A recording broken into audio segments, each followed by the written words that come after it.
guys, welcome back to Laugh for Life. Today we're mixing science, history, and AI to make sense of the biggest events shaping our world. Today we're diving into the death of Pope Francis, what led to it, how Vatican chooses a new pope, and why this transition could change the church forever. Section 1. What really happened?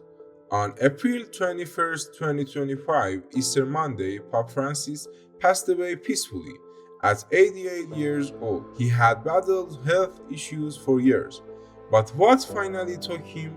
A massive stroke. It left him in a coma, followed by irreversible cardiac arrest. He was the first pope to die in office since 2005, and the world reacted immediately. Section 2. Enter the conclave. Choosing a new pope. 9 days of mourning, the Noventials gave way to the most secretive elections on earth, the conclave. On May 7th, 133 cardinals locked themselves inside the Sistine Chapel.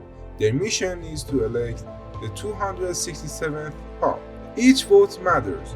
It takes 2/3, at least 89 votes, to elect the next Pope. And when no decision is reached, black smoke rises, just like it did yesterday. The smoke. When a Pope dies, the Catholic Church initiates a centuries-old tradition called conclave. Cardinals from all around the world gather inside the Sistine Chapel, isolated from outside world, to vote in secret. And their mission is to select a new spiritual leader for over 1.3 billion Catholics worldwide. The process is dramatic and mysterious. One of the most iconic elements of the conclave is the smoke that rises from the chimney of the Sistine Chapel after each round of voting. Here's how it works. Black smoke means no decisions has been made yet. No candidate has received the necessary 2/3 majority. It signals to the world which is still waiting. But when white smoke appears, it's a signal of great joy, which it means we have a pope. The reason the smoke changes color is due to a special chemical mixture added to the ballots as they are burned. Black smoke is produced when ballots are burned with chemicals like potassium nitrate, whereas white smoke contains substances such as lactose and pine resin to create the lighter plume. And here's something even more fascinating. Until 2005, the smoke signals were often unclear, causing global confusion. Since then, the Vatican improved the process for clear signal because millions are watching live, waiting for that moment of white smoke. Who will be the next pope? Here's the twist. 80% of voting cardinals were appointed by Francis himself, meaning his vision for a more progressive church may live on.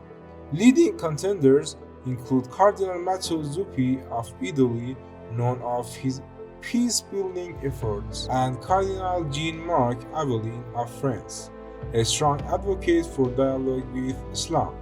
But there are also conservative names being whispered and tensions are rising. Why this matters to everyone, not just Catholics? You might be thinking, I'm not even Catholic. Why should I care? Because the Pope is a world leader, one who influences global politics, climate actions, even scientific ethics. Who gets chosen next will shape discussions on AI, migration, gender, and war. Section 7. Did you know Pope Francis was one of the first religious leaders to publicly address artificial intelligence? He even co-signed the Rome call for AI ethics. The next Pope may either accelerate or reverse the Church's stance on emerging technologies. White smoke has yet to rise, but when it does, the world will meet its next spiritual leader. Until then, we wait, we watch, and we wonder how will these choices shape the future. Thanks for watching Life for Life. If you found this breakdown insightful, smash that like button, hit subscribe, and let me know in the comments below. Who do you think the next pope should be and why? See you in the next video and goodbye.